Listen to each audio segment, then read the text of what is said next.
ایک آدمی نے شادی کرا بیٹھا تگڑے قبیلے میں، امیر لوگوں میں، تو نبی پاک صلی اللہ علیہ وسلم نے منع فرمایا کہ جو عورت عزت اور مال کے لحاظ سے تم سے اونچی ہو اس سے نکاح نہ کرو، جو عزت اور مال کے لحاظ سے تم سمجھو نا کہ مجھ سے چھوٹے طبقے میں، اس کے ساتھ شادی کرو، وہ عزت زیادہ کرتی ہے۔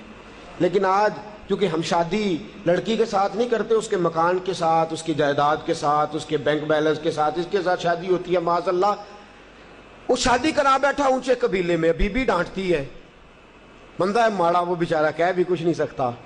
ایک دن پریشان ہو کے کہنے لگا امیر المومنین حضرت عمر کے پاس جاتا ہوں، حضرت فاروق اعظم کے پاس جاتا ہوں، جا کے شکایت کرتا ہوں۔ آیا، خدمت میں حاضر ہوا، دروازے پہ دستک دی، حضرت عمر گھر میں تھے، دروازے پہ دستک دی، حضرت عمر اندر سے اٹھے، دیواریں تھی گھر کی چھوٹی چھوٹی، باہر سارا کچھ سن رہا ہے، اندر سے اٹھے تو آپ کی زوجہ کہنے لگی بس ٹھیک ہے، آ گیا پھر کوئی آپ کو بلانے، آپ گھر میں نہ ٹکیے گا، ساری رات نقاب پہن کے مدینے کی گلیاں میں گھوما کرو، اور دن چڑھے تو آپ کو گھر میں رہنے کوئی نہیں دیتا۔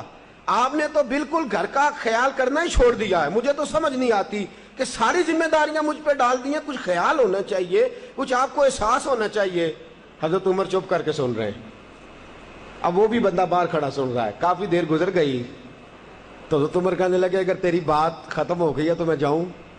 کہنے لگے جی میں نے کیا کر لینا، جائیں، آپ نے جانا ہی جانا ہے۔ حضرت عمر ہنسے، باہر آ گئے، باہر آ کے اس کو کہنے لگے کیا بات ہے بھی تیری، کیا مسئلہ ہے، کس لیے آیا ہے؟ تو وہ ہنسنے لگا، کہنے لگا حضور میں آپ کو کیا مسئلہ بتاؤں، میری اتنی ڈاڈھی نہیں جتنی آپ کی ہے، میں تو آیا تھا اس غرض سے کہ اپنا دکھڑا سناؤں گا، تو آپ تو زیادہ دکھی ہیں مجھ سے۔ وہ جو کام اندر ہو رہا تھا وہ میں معذرت سے سن بیٹھا ہوں، چونکہ کھڑا دروازے پہ تھا۔ تو حضور میں جس مقصد کے لیے آیا تھا مجھے تو اپنی بھول گئی ہے، مجھے تو آپ سے ہمدردی ہو گئی ہے۔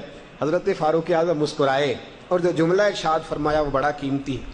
آپ نے فرمایا اللہ کے بندے، میں ساری رات باہر گزار دیتا ہوں، سارا دن رسول اللہ کی امت کی دیکھ بھال کرتا ہوں، میرے بچے پیدا کرتی ہے، پھر میرے بچے پالتی ہے، میرے کپڑے دھوتی ہے، کھانا پکا کے رکھتی ہے۔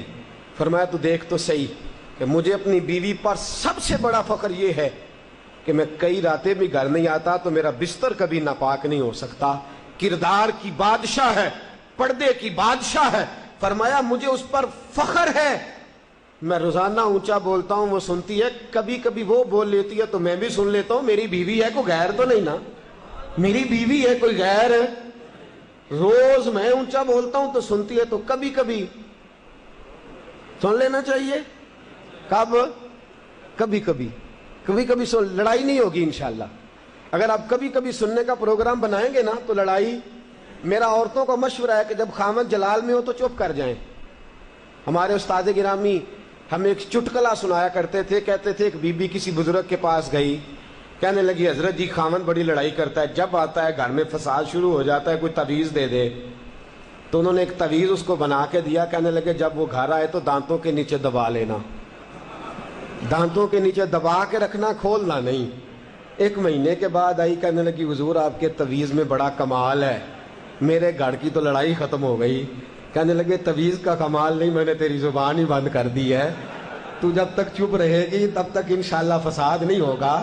تو یہی بات یاد رکھیے گا دوستو کہ جب عورت بول رہی ہو تو آپ بھی کبھی کبھی تھوڑا سا زبان کو، چونکہ اس لیے کہ آپ مقابلہ کریں گے تو بات آگے بڑھے گی نا۔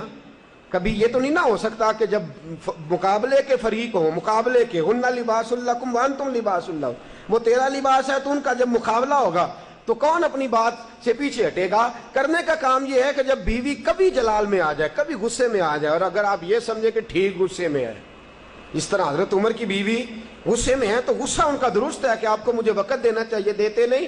اگر کبھی جائز غصہ ہو تو ہمیں بیوی کا غصہ بھی سن لینا چاہیے، اور خاوند غصے میں ہو تو بیوی کو بھی کہنا چاہیے کہ ذرا تھوڑی دیر وہ اپنے اوپر کنٹرول رکھے۔ اگر ایک فریق چپ کر جائے گا تو فساد ختم ہو جائے گا، اگر مقابلہ رہے گا تو پھر معاملہ ٹھیک نہیں ہوگا۔